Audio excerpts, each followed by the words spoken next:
नमस्कार, आप देख रहे हैं न्यूज़ क्राफ्ट राष्ट्रीय।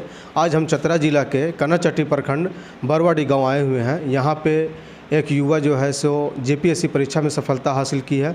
कल उन्होंने अपने घर पहुंचा, लोगों ने उन्हें बहुत स्वागत किया। आज हम उनसे बात करेंगे, खास उनसे बातचीत है कि ये खास बातचीत करते हैं। आप गाँव आए हैं जेपीएससी सफलता हासिल करके, कैसा लग रहा है आपको? बहुत खुशी महसूस हो रही है।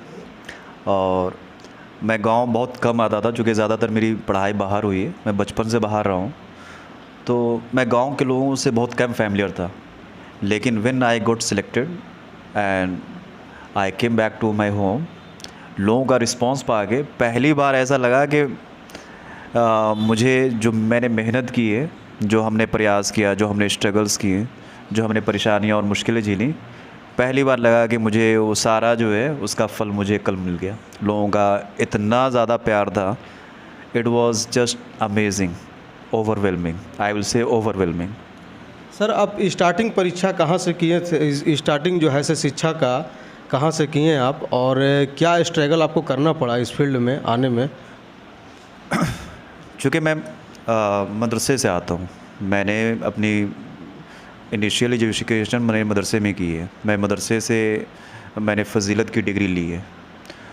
तो मदरसे में, जैसा आप लोग सब जानते हैं कि मदरसे में इंग्लिश या अदर जो है साइंस, मैथ, ये सब की पढ़ाई नहीं होती थी।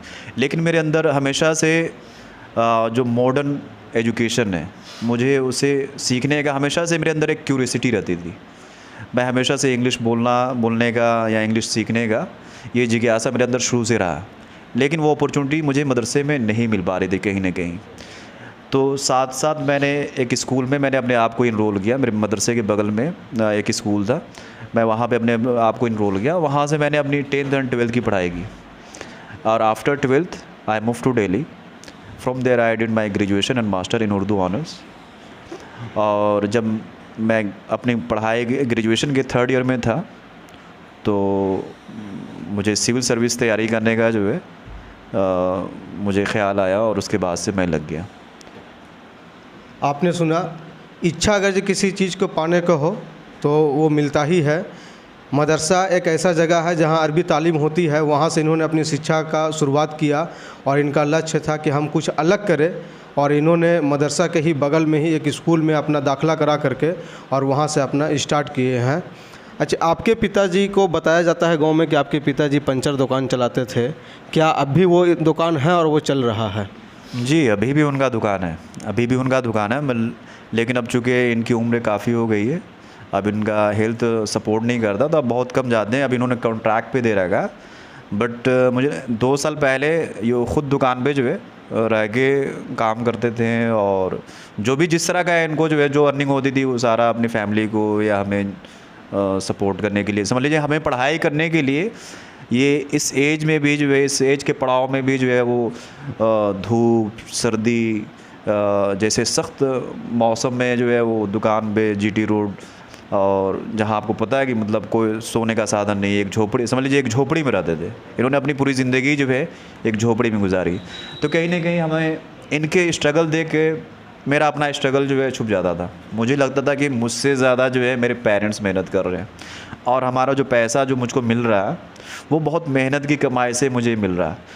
तो दैट वाज वेरी हमारे हम वो ये इनका मैं इनको इनका स्ट्रगल देख के ये जो है ये मुझे मोटिवेट हमेशा जो है मुझे मोटिवेट करता था कि आप जिस मिशन के लिए आए हो आप उसमें गिव योर बेस्ट। और मेरे फादर का हमेशा से कहना था कि बेटा तुम अपना बेस्ट दो, रिज़ल्ट की परवाह मत करो। अगर तुम्हारे अंदर क्षमता रहेगी, तुम्हारे अंदर कैपेबिलिटी रहेगी, तो रिज़ल्ट जो है कभी ना कभी तुमको ज़रूर मिलेगा। तो ये लाइन हमें हमेशा जो है मोटिवेट करता रहता है।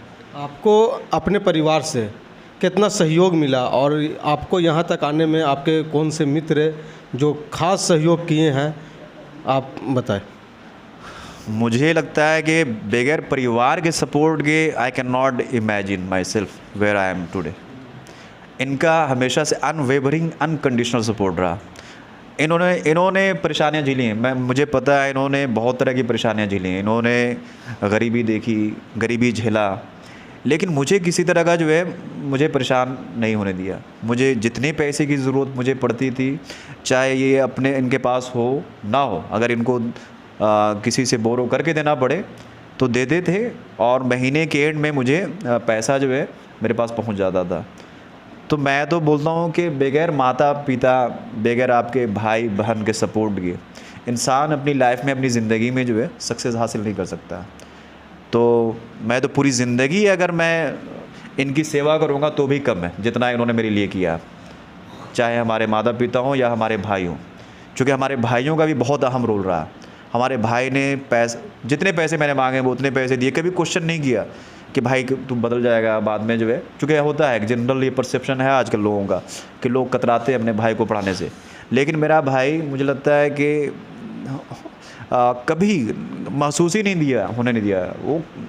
वो अपनी मुश्किलें झेली, परेशानियां झेली, लेकिन उन्होंने मुझे परेशान या मुश्किलों का सामना नहीं करना पड़ा पैसे के लिए ख़ास तौर से। सफलता हासिल के बाद आप कौन सा सेक्टर में जाना चाहते हैं? मुझे एजुकेशन सर्विस मिला है और education has always been very core to my heart. क्योंकि मैं बचपन से मैं एजुकेशन से जुड़ा रहा हूँ। मेरी तालीम मेरी पैदाइश से लेके अब तक समझ लीजिए मैं पढ़ता ही रहा हूँ। तो मुझे लगता है कि this is the area where I wanted to work. अब मुझे वही पोस्ट भी मिला। तो मैं तो, और झारखंड में एजुकेशन, ऐसे झारखंड देखें तो एजुकेशन के मामले में काफ़ी पीछे है और मुझे ये I am very fortunate to get education service, specially my home state that is Jharkhand. तो मैं अपना जो है I will do my best to improve education system in Jharkhand. यहाँ के युवाओं को क्या संदेश देना चाहते हैं आप? एजुकेशन लाइन में आप आए हैं, एजुकेशन में आप कितना बेहतर करना चाहते हैं और यहाँ के युवा को क्या संदेश देना चाहते हैं? मैं तो सबसे यही हमेशा से कहता हूँ और अभी फिर कह रहा हूँ आपके माध्यम से कि have faith and believe in your self and keep working hard and have patience. ये 3 चीज़ें अगर आपने कर लिया, self believe, hard work and perseverance, success आपको जो है एक ना एक दिन ज़रूर आएगी आपको। लेकिन कंसिस्टेंट होना पड़ेगा। आप ज़्यादातर लड़के क्या हुआ 2 दिन पढ़ें उसके बाद जो है 2 दिन छोड़ दिया, ऐसा नहीं। आपको पढ़ाई करना है। आप 5 घंटा पढ़ें, 4 घंटा पढ़ें, डजंट मैटर। आप 2 ही घंटा पढ़ रहे हैं लेकिन आप उसको डेली बेसिस पे पढ़ाई करें। जो कंसिस्टेंसी होती है मुझे लगता है कि सबसे इम्पोर्टेंट फैक्टर होता है प्रिपरेशन की। क्योंकि इंसान ये काफ़ी एक लंबी जर्नी भी हो सकती है। कुछ लोग तो 2 साल में निकाल लेते हैं, कुछ लोग 3 साल में निकाल लेते हैं, लेकिन for some people it may take many years, it may take 10 years, it may even take 15 years। मैंने देखा है अपने दोस्तों को 15-15 साल, 10-10 साल, 12-12 साल से लगे हुए हैं और फिर उसके बाद उनको ऐसा नहीं कि सारे जो है रिज़ल्ट नहीं मिला, उसमें many of them they got selected। तो मेरा मानना है कि अगर आप ईमानदारी से लगे हुए हैं, अगर आप मेहनत करने में आप सक्षम हैं और आपके अंदर सेल्फ कॉन्फिडेंस है, लोगों के बहकावे में मतलब ये बहुत लोग मिलेंगे, बहुत तरह के तुम आपको जो है एडवाइस देंगे, आप सुने सबका, लेकिन डिसीज़न आप खुद का लें। आप तैयारी करें तो एक स्ट्रेटजी के साथ तैयारी करें। आप अपना सेल्फ नोट बनाएं। आप, मुझे लगता है कि कोचिंग के पीछे भागने की ज़रूरत आपको नहीं है। यूट्यूब पे और नेट पे इतने मटेरियल्स, इतने ज़्यादा आपको स्टडी मटेरियल्स अवेलेबल हैं कि आपको कहीं जाने की ज़रूरत नहीं है। आपको जो चीज़ें जो समझ में नहीं आ रहा, आप यूट्यूब पे जाके सर्च कीजिए, आपको यूट्यूब पे मिल जाएगा। गूगल कीजिए, गूगल पे आपको इन्फॉर्मेशन सारे मिल जाएंगे। और फिर अब चूँकि वो स्कैटर्ड फॉर्म में होता है, जो इन्फॉर्मेशन होते हैं नेट पे वो स्कैटर्ड फॉर्म में होता है।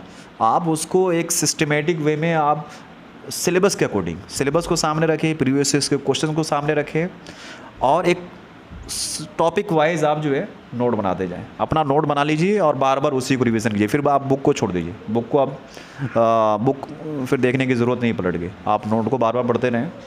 अब मुझे लगता है कि अगर आप ये स्ट्रेटजी अपनाएंगे तो one day even you will get the success. आपने सुना, इन्होंने बताया कड़ी मेहनत और ईमानदारी से अगर जो मेहनत किया जाए तो सफलता ज़रूर मिलती है। और उनके पिताजी भी यहीं पे हैं, हम उनसे भी बात करते हैं कि इनकी सफलता से उन्हें क्या खुशी है। लोग तो यहाँ पे काफ़ी खुश है, गांव के लोग। हमने पहले भी लोगों से बात किया था। आइए उनके पिताजी से हम बात करते हैं। अब्दुल हलीम खान। कैसा लग रहा है आपका बेटा अफसर बन गया है? बहुत अच्छा लग रहा है।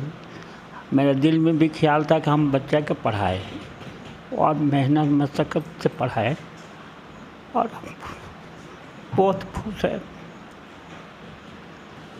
कि इन्होंने बोलते बोलते आंखें भर आई। ये खुशी की आंखें हैं कि जो ये मेहनत किए, जो अपने बच्चे के पीछे आज उनको सफलता हासिल हुआ है। ये खुशी का आंसू। उनकी माँ भी यहाँ है, हम उनसे ही बात करते हैं कि वो क्या कहती हैं। क्या नाम हुआ आपका? नसीमा खातून।